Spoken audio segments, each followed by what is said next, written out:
Okay, guys, welcome back to the channel. What are we going to talk about today? Well, it's been a while since I've been in my actual listening room filming a video, although I listen every night. I've been mainly filming at different reference level systems, actually cost no object systems, from MBL Extremes to rock boards to YGs, and also showcasing my speaker build, which eventually will replace these speakers. But that made me think, why not do a video to explain why I'm replacing these speakers, number one, and number two, what is the main difference between these mega dollar speakers that are cost no object and these and something in the budget. So basically, it all comes down to one. Well, it doesn't all come down to one word, but one of the big factors that separate the cost no object speakers from a more budget speaker is the cabinet construction. And why? Well, it's because everybody wants to get rid of resonances. Resonances are not part of the original recording, and so it's not high fidelity. It's 100%, should be 100% unanimous agreement that you want to get rid of resonances. And there are two types of resonances. See the special effects on my channel? These are high end. Anyway, two types of resonances. Resonances in the actual speaker, and you see this even in measurements, whether it's a waterfall plot or the stethoscope type device that they put up against the cabinet to find what resonates and show you the measurements of that. Almost every speaker, even some of the mega dollar speakers, have resonances somewhere and stored energy that would cause problems with certain frequencies. But, you know, companies like Rockport with their cabinet construction, YG, and then you're even seeing cabinet materials made out of Panzerholz now. These are all designed to get rid of those resonances, which are 100% negative. There's nothing positive about them. Now, there are some speaker makers that try to make their speakers sing along properly or as minimally as possible. Some of the British speakers do that.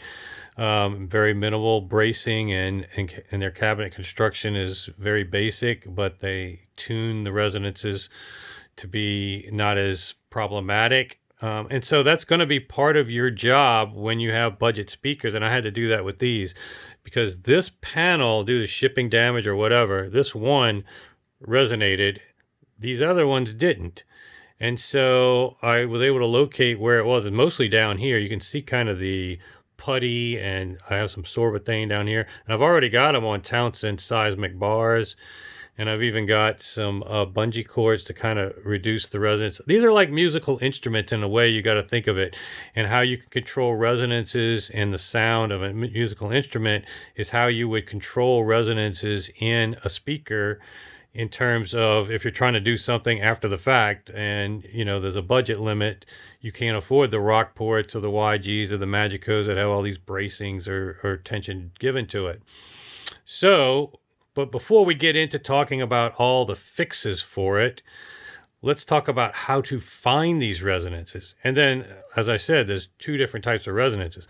The other resonance that causes just as much problems, not more, is things in your room resonating, whether it's pictures on the wall, shutters. You can see here, this attic door was rattling at certain frequencies. You can even see some of the black sorbethane tape I put down to prevent that from happening. You can see on my doors, I have dampening tape and some sorbethane in the grooves that was rattling. I have two subwoofers back there. That's a lot of powerful low bass energy. There's things on the shelves I had to dampen or remove from the shelves from resonating. Pictures all have blue tack behind them. I pretty much negated all the resonances. Even this light fixture here I had to replace. It was glass on metal, and at certain frequencies, certain songs, it would vibrate and resonate. So two different types of resonances we're talking about here. But before we can get into fixing them, which are pretty inexpensive fixes or tweaks you can do, whether it's on the speaker or in your room, let's talk about how we can find them. I mean, I've got reference tracks of over 200 tracks, but sometimes you never even hear the problem. And especially if you're not listening loud enough, you're not going to hear it. But when you do hear it, it's a problem. So I said, why don't I just create a resonance playlist of all the test tracks that caused me problems in the past, and maybe you can use these as well and play them at a loud volume, see if you've got any resonances. So without playing a lot of them, my cell phone mic isn't going to pick up a lot anyway, but let me zoom in on the title so you can kind of bring them up on your own and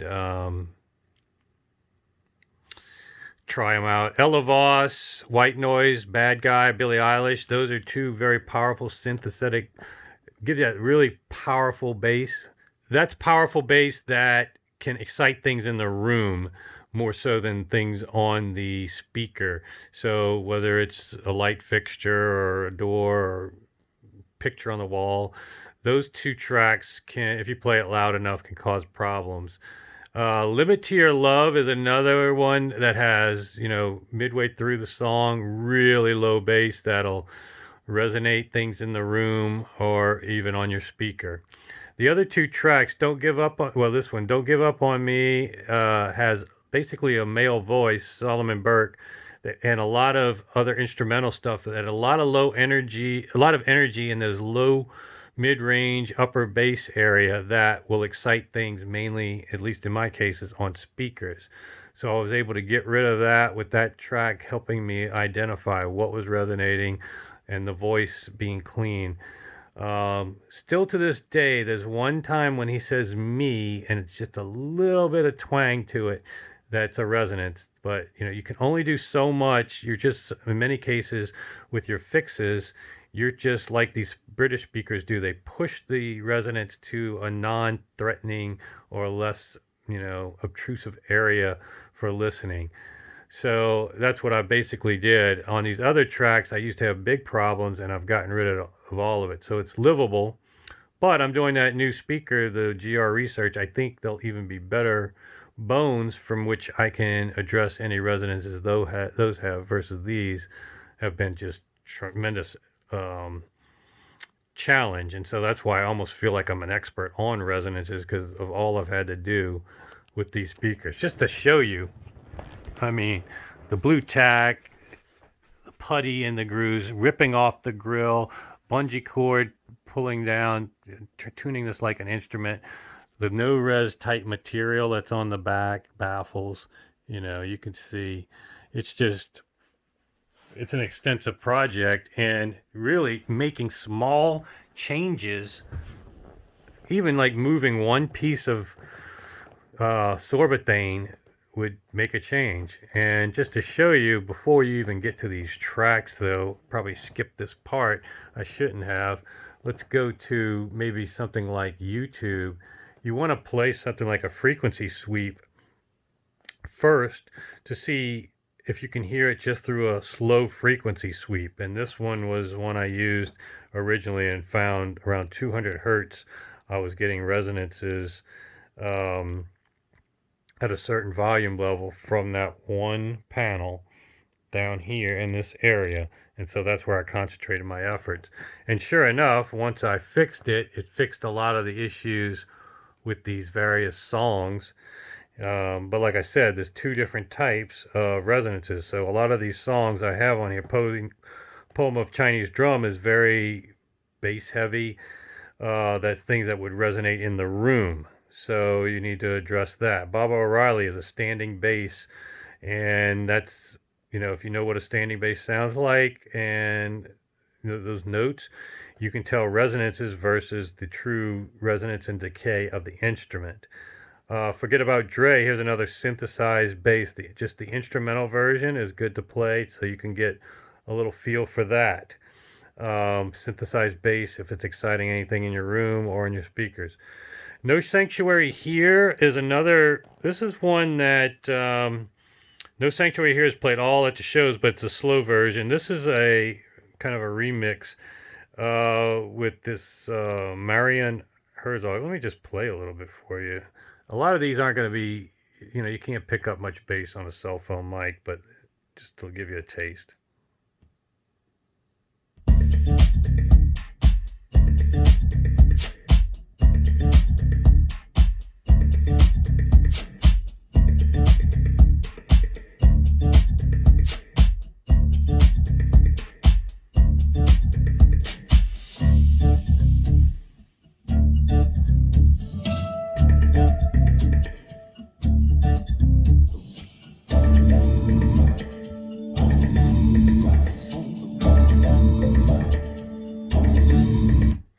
Okay, so that's a faster paced version to give you a little taste of something different than what you hear always at the show.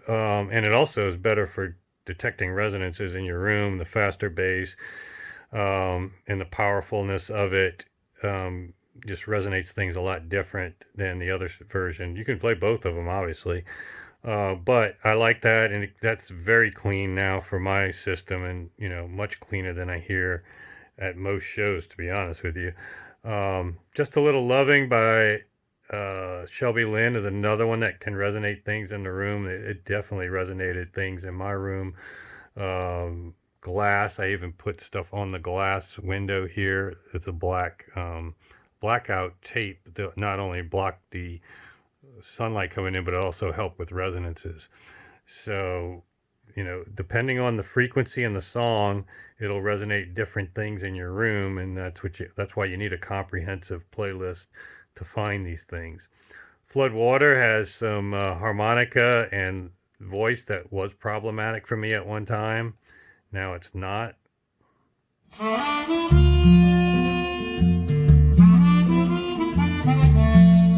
Just very clean harmonica now.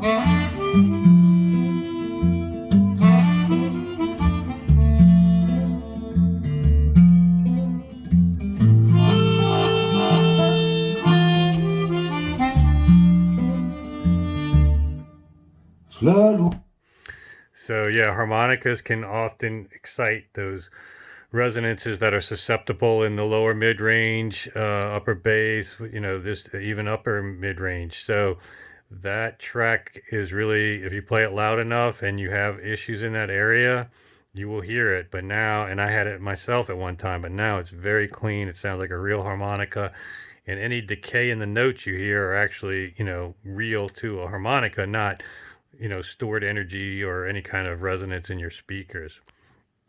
Take Care of My Baby's another one. He does a little hum at the front. I'll play a little bit of that one for you. That one used to be a problem. Take care of my baby.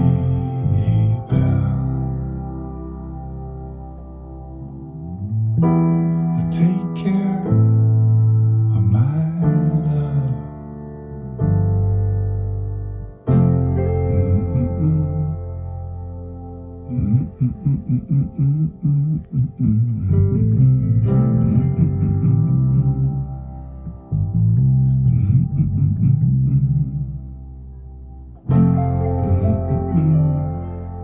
Okay, so his little humming there used to be very problematic for my resonant part down here. You could hear a little bit of resonance that went along with his voice. And like I said, all speakers kind of sing along with the music, no matter, even the cost no object ones, a lot of them have that problem.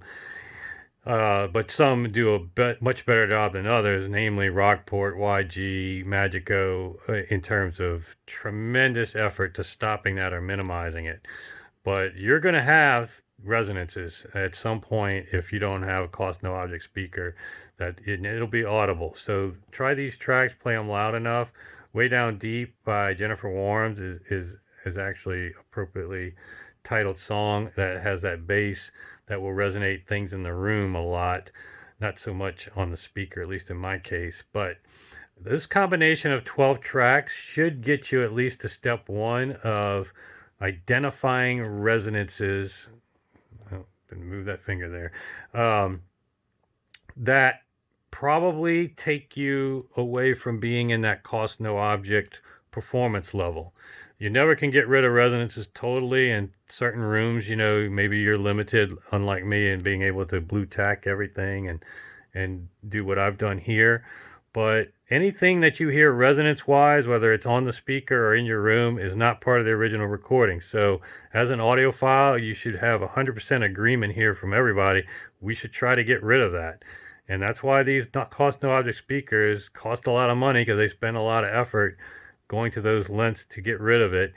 But you can do that with these budget speakers, and like I've done here, kind of a yeoman's effort to try to do it, but you can do it too. So try these tracks, see if you have that problem, and see if you can find any improvement through going through this exercise. And subscribe and sign up for notifications, because I'll have plenty more soon with more tips. See you then.